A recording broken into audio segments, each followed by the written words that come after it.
एकादशी भी कम नहीं है भैया आजकल की। एकादशी पे फलाहार करना चाहिए लोगों। क्या एकादशी कैसी होती?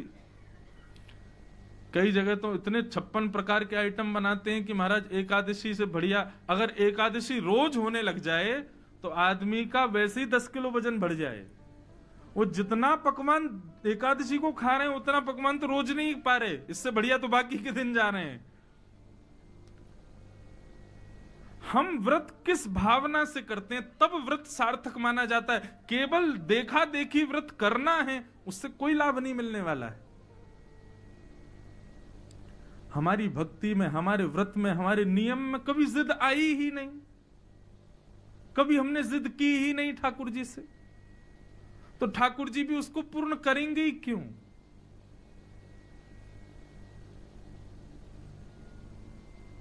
ध्रुव जी की भक्ति में उत्कंठा है, लगन है, जिद है ठाकुर जी को प्राप्त करने। एक बालक का होता है ना, वो किसी खिलौने को देख करके बिखर जाता है माता पिता के आगे, रो करके प्रयास करेगा कि माँ पिता मान जाएं। माँ तब भी कहती रोता रहे, मैं नहीं दे रही। तो कई बालक ऐसे भी देखे मैंने, उस सिर पटक पटक के रोते हैं, और नहीं दोगी तो मैं ऐसा कर लूंगा। हमारे ठाकुर जी की सुन लो, चंद्र खिलौना ले हूं सो मैया मोरी। ठाकुर जी पीछे पड़ गए मैया के, मैया मुझे चंद्रमा चाहिए। मैया बोली चंद्रमा ना चाहिए, चल सो जा चुपचाप। ठाकुर जी बोले ना देगी मुझको चंद्रमा। यशोदा बोली ना दूंगी। तो जय हो लोट अब ही धरण पे तेरी गोद ना आए हूं।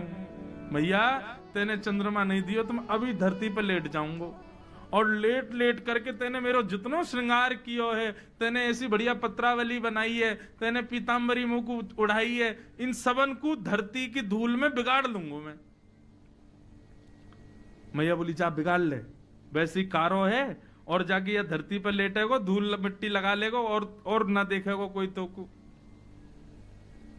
ठाकुर जी बोले अब भी नहीं मान नहीं, तो और जिद कर रहे हैं। दूसरी जिद क्या बोली, अच्छा मैया तो नहीं देगी? बोले नहीं दूंगी। तो बोले सुरभि को पे पान न करी हूं, मैं दूध नहीं पीऊंगा कल ते। मैया बोली मत पीवे लाला, देख तू कारो तो है, सुंदर तो है ना है, नेकाद तो पे कोई रीझ जाए तो तेरे गोल गोल हाथ हैं, का गोल गोल सा तेरा शरीर है, का दूध माखन खाके जो तेने अपना शरीर बनाया, यही पे नेकाद मन आ जाए कि नेक तेरी बलैया नजर से उतार लूं मैं। अब तू ना पीवेगा दूध तो पत्रो है जाएगा, पत्रो है जाएगा, तेरी नजर भी ना उतारूंगी मैं। ठाकुर जी बोले तो बेनी सिर ना गुथे हूं। मैया ये मेरी इतनी लंबी लंबी चोटी है, इनको तू रोज काट काट के ऐसी चोटी बना दे, ऊपर और बाम मोर पंख लगा दे, मैं कल ते तोते चोटी नहीं बनवाऊंगा। मैया बोली मत बनवावे, जुआ पड़ जाएंगी तेरे बालन में, खींच के ले जाएंगी तो जमुना जी में फेंक देंगी। ठाकुर जी बोले कोई काम नहीं चल रहा, तो जिद और बड़ी करी। बोले मैं कल पूरे गोकुल में जाके हल्ला करे आऊंगो। बोले कहा हल्ला करेगो? और मैं हल्ला कर दूंगो कि हूं तो सुत में नंद बाबा को, तेरो सुत ना कहे हूं। अरे गोकुल वासियों सुनो, आज के बाद मुझको यशोदा को लाला कह के मत पुकारियो, मैं तो नंद जी को ही लाला हूं, मैं यशोदा को छोरा ही ना हूं। जिद कर रहे ठाकुर जी। सही यशोदा भैया ने गोद में बिठाया, बोले आगे आ बात सुन मेरी, बलदेव हूं ना जने हूं। लाला मेरी बात तो सुन। ठाकुर जी बोले ना अब तो तुम मुझसे दूर ही रहे, मैं तो नंद बाबा को ही लाला हूं। बोले ऐसी बात है जो दाऊ ते छुपानी है। सोई ठाकुर जी पूछ के बताइयो कौन सी बात है ऐसी जो बलराम ते छुपानी है? फिर अगली पंक्ति क्या है, चंद्र होते नीकी है। हाँ फिर मैया कहती है कान में, लाला तू चंदा चंदा चंदा किल्ला रो है, चंद्रमा तू सुंदर, चंद्रमा तू गोरी, तो को नई दुल्हनिया दे हूं। ओ महाराज ठाकुर जी तो मचल गए, मैया तू तो मेरी सबसे प्यारी मैया, तू तो मेरी मैया। मैं तो कल गोकुल में कह दूंगा मेरी मैया ये, बाबा है ही ना है मेरो, मेरी तो बस मैया है मैया। लेकिन मेरी बात सुन। बोल कहा मैं तो अबई ब्याहवे जय हूं, मैं तो अबई ब्याहूंगा। अब रोन लगे मुझको ब्याह करना है। तो जिद जैसे एक बालक की होती है ना, किसी वस्तु के प्रति, हमारे ठाकुर जी करते हैं चंद्रमा के प्रति, ब्याह के प्रति, ऐसी जिद हमने कभी ठाकुर जी के लिए नहीं की। ऐसी जिद हमने कभी कथा के लिए नहीं की, ऐसी जिद हमने कभी वृंदावन के लिए नहीं की। ठाकुर जी को कौन सी गरज पड़ी है कि आप ही उनके सामने जाओ? असंख्य भक्त बैठे हैं, असंख्य वैष्णव हैं, सब पर कृपा करें। ध्रुव जी की भक्ति में व्रत मत देखो बंधुओं, एकादशी का मतलब व्रत नहीं है, एकादशी का मतलब उत्कंठा ही है। व्रत को और क्या कहते हैं? उपवास। उप समीपे वासम, जिससे हम ठाकुर जी के और समीप जावें, जिसके हम ठाकुर जी के और समीप वास करने लगे, उसको उपवास कहते हैं।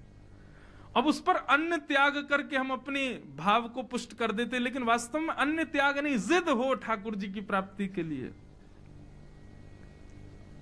एकादशी, और ऐसी एकादशी तो रोज होनी चाहिए जिसमें जिद हो। कभी हट करके बैठ जाएं, नहीं लाल जी आज तो आपको मिलना ही पड़ेगा, नहीं मिलेंगे वो निश्चित आएंगे, कभी ना कभी तो कृपा करेंगे। कई जन्मों से बुला रहे हो, कोई तो नाता जरूर होगा, नजरों से नजरें मिला न पाऊं, मेरी नजर का कसूर होगा। हमारा नाता तो है, इसलिए जगन्नाथ जी बुला लेते हैं, इसीलिए द्वारिकाधीश बुला लेते हैं, इसीलिए बद्रीनाथ बुला लेते हैं, क्योंकि हमारा संबंध है। बस हम भटक गए, हम खो गए, हम जान नहीं पा रहे कि ये हमारे हैं, इसीलिए हम उसको पुष्ट नहीं कर पा रहे। ध्रुव जी महाराज अन्न छोड़ दिया, जल छोड़ दिया, सब कुछ त्याग कर दिया, बोले नाथ अब तो आ जाओ, मुझे दर्शन दो। जब अपनी श्वास को भी जीत लिया, नहीं ले रहे श्वास, देवताओं में हड़कंप मच गया, दौड़े दौड़े सब भगवान के पास गए, बोले भगवान ध्रुव को दर्शन दीजिए, नहीं तो प्राण निकल जाएंगे इसके। तो भगवान भागवत में स्पष्ट लिखा है, ठाकुर जी देवताओं से कहते हैं वाणी सुधारो, आप ये मत कहिए कि ध्रुव का दर्शन करने जाओ, ये कहो कि हे नाथ ध्रुव को दर्शन देने जाओ। ऐसा नहीं, हम तो ध्रुव का दर्शन करने जाएंगे। ऐसे वैष्णव, इसी को रास कहते हैं। मैं अपनी कथा में कहा करता